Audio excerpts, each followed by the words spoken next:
श्रीमान राहुल गांधी जी, इसको लहराने से काम नहीं चलेगा, पढ़ना भी पड़ेगा। मैंने भरे सदन में श्री राहुल गांधी जी और उनके नकलची जमात से पूछा था कि क्या उन्हें यह पता भी है कि संविधान की पुस्तक में कितने पन्ने हैं। ये जो काला अध्याय इमरजेंसी का देश पर थोपा गया था, ये किसी और के द्वारा नहीं, ये कांग्रेस पार्टी और गांधी परिवार के द्वारा थोपा गया था।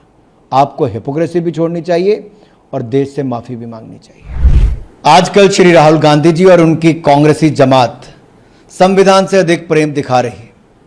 चलते फिरते संविधान की कॉपी दिखाने और इसकी झूठी कस्में खाने से सच्चाई नहीं बदल जाएगी कि अगर किसी ने संविधान का अपमान किया है तो वह है कांग्रेस और गांधी परिवार।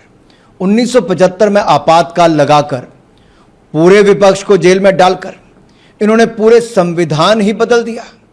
संविधान की प्रस्तावना, जो संविधान की आत्मा कही जाती है, इन लोगों ने संविधान को उसकी आत्मा से ही अलग कर दिया था।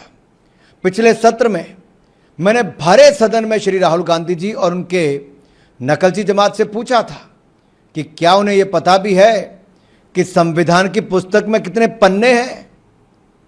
राहुल जी, आज मैं पूछता हूं कि राहुल गांधी जी जिस संविधान की कॉपी लोगों को दिखाते हैं, उन्होंने उसकी भूमिका, प्रस्तावना, प्रीफेस पढ़ा भी है। इसलिए बड़े बुजुर्ग कहते हैं कि नकल करने के लिए भी अकल चाहिए, और इन्हें अगर अकल होती तो पहले संविधान पढ़ते और कम से कम ये जो कॉपी दिखाते इसको पढ़ते। जिसका पब्लिशर का प्रकाशित ये संविधान, ये जो कॉपी है, ये आजकल राहुल गांधी लिए चलते हैं।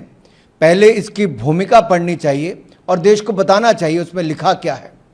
उसमें कांग्रेस सरकार के काले कारनामे और संविधान विरोधी करतूतों का वर्णन है।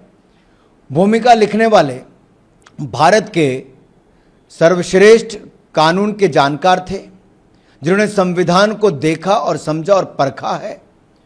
और एक एडिशन, जो मैं इस एडिशन की बात कर रहा हूं, कि भूमिका में सुप्रीम कोर्ट के सीनियर एडवोकेट और पूर्व सॉलिसिटर जनरल के वेणुगोपाल लिखते हैं कि कांग्रेस सरकार न्यायपालिका को धमकाती थी और उसे अंजाम भुगतने की धमकी भी देती थी।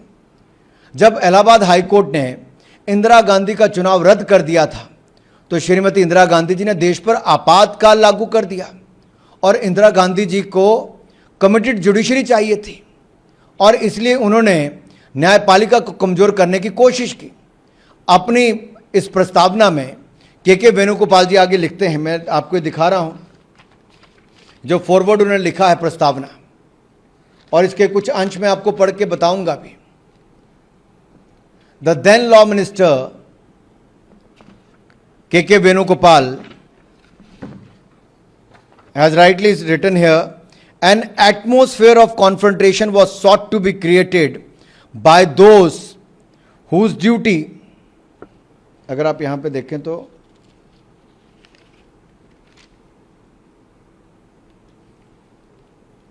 an atmosphere of confrontation was sought to be created by those whose duty it was to see that they did not encroach upon the field which they did not legitimately belong to them.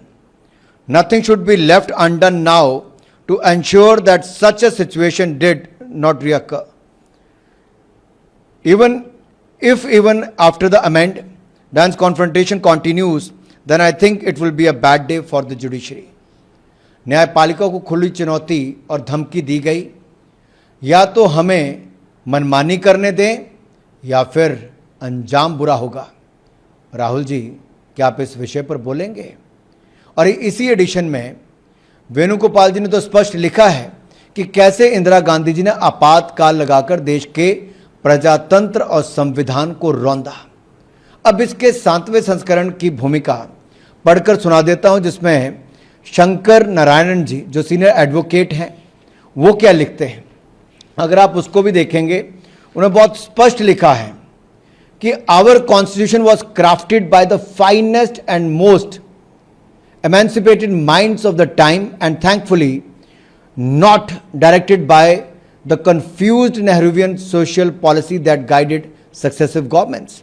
और अगर आप इसमें अगले पन्ने पर देखेंगे, बड़ा स्पष्ट लिखा है, were it not for the strength of this document, Indira Gandhi would not have been compelled to end darkest episode in independent India by ending the emergency, and the nation's poorest would not have been empowered by the Right to Information Act. अब ये लिखा गया था, संविधान उस समय के बुद्धिजीवियों बी आर अम्बेडकर जी हों, बी एन राव जी हों, सरदार पटेल जी वगैरह, इन सबकी बहुत बड़ी भूमिका रही संविधान पर, चर्चा इन लोगों ने की। और ये स्पष्ट तौर पर लिखा है कि नेहरूवियन सोशल पॉलिसी जो उस समय जिसकी मार देश पर पड़ती, उसकी बजाय संविधान दिया तो डॉक्टर भीमराव अंबेडकर जी ने दिया, और अंबेडकर जी को सत्ता से बाहर करने का भी और राजनीति से बाहर करने का काम भी कांग्रेस पार्टी ने किया। श्रीमान राहुल गांधी जी, इसको लहराने से काम नहीं चलेगा, पढ़ना भी पड़ेगा, और इसका प्रीफेस और फॉरवर्ड पढ़ेंगे तो आप इसको जवाब दीजिए कि आप इससे सहमत हैं जो के वेणुगोपाल जी ने और गोपाल शंकर नारायण जी ने लिखा है। और ये जो काला अध्याय इमरजेंसी का देश पर थोपा गया था, ये किसी और के द्वारा नहीं, ये कांग्रेस पार्टी और गांधी परिवार के द्वारा थोपा गया था। आपको हिपोक्रेसी भी छोड़नी चाहिए और देश से माफी भी मांगनी चाहिए।